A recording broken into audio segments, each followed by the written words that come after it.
അസ്സാമിൽ അനധികൃത കുടിയേറ്റക്കാരെ തടങ്കലിൽ വച്ചിരിക്കുന്ന ബന്ധവുമായി വിഷയപ്പെട്ട് അസ്സാം സർക്കാരിന് സുപ്രീം കോടതിയുടെ രൂക്ഷ വിമർശനം ഇപ്പോൾ വന്നിരിക്കുകയാണ്. അതേസമയം അസ്സാമിലെ ജനങ്ങൾ സുപ്രീം കോടതിയുടെ ഈ വാക്കുകൾ കേട്ട് കൈയടിച്ചുകൊണ്ടിരിക്കുകയാണ് എന്നുള്ളത് വേറൊരു കാര്യം. സുപ്രീം കോടതി പറഞ്ഞിരിക്കുന്നത് ഇങ്ങനെയാണ്, അതായത് 270 അനധികൃതമായ ഉള്ള കുടിയേറ്റക്കാരെയാണ് അസ്സാം സർക്കാർ മദിയ തടങ്കൽ കേന്ദ്രത്തിൽ വച്ചിരിക്കുന്നത്. ഈ 270 പേരെ നിങ്ങൾ എന്തുകൊണ്ടാണ് നാട് കടത്താത്തത് എന്നാണ് സുപ്രീം കോടതി പ്രധാനമായും ചോദിച്ചിരിക്കുന്നത്.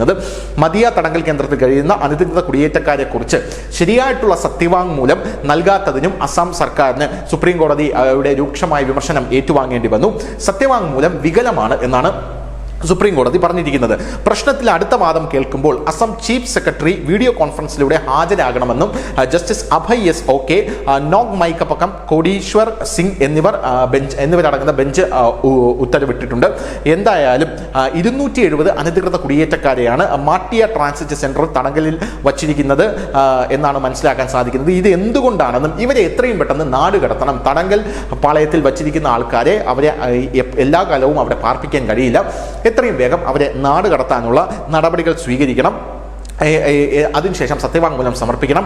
അസം സർക്കാരിന് 6 ആഴ്ചത്തെ സമയം നൽകാനും ഡിസംബർ 9 സുപ്രീം കോടതി പറഞ്ഞിട്ടുണ്ട്. വിദേശികളായ ഇന്ത്യയിലേക്ക് നുഴഞ്ഞു കയറിയ ആൾക്കാരെ നിയമവിരുദ്ധമായി അവരെ പ്രഖ്യാപിച്ച ശേഷവും പ്രസ്തുത തടവുകാരെ തടങ്കലിൽ തുടരുന്നതിൽ സുപ്രീം കോടതി അതൃപ്തി രേഖപ്പെടുത്തുന്ന ഒരു കാഴ്ചയെ നമുക്ക് കാണാനായിട്ട് സാധിച്ചു.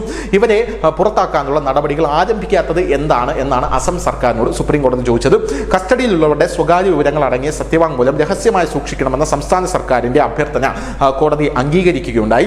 പോരാത്തതിന് തടവുകാരാണോ എന്ന് പരിശോധിക്കാൻ മാറ്റിയ ക്യാമ്പിൽ അപ്രതീക്ഷിത സന്ദർശനം നടത്താൻ അസം സ്റ്റേറ്റ് ലീഗൽ സർവീസസ് അതോറിറ്റിയോട് സുപ്രീം കോടതി നിർദ്ദേശിച്ചിട്ടുണ്ട്. ഇവരുടെ അടിസ്ഥാന വിവരങ്ങൾ നൽകണമെന്നും സുപ്രീം കോടതി പറഞ്ഞിട്ടുണ്ട്.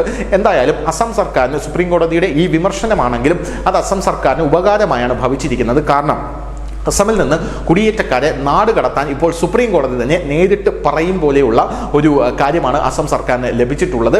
അതുകൊണ്ട് തന്നെ ഇനി കുടിയേറ്റക്കാരെ പിടിച്ചാൽ ഉടനെ തന്നെ അസം സർക്കാരിന് അവരെ യാതൊന്നും നോക്കാതെ തന്നെ നാട് കടത്താനും സാധിക്കും. News desk, news India Malayalam.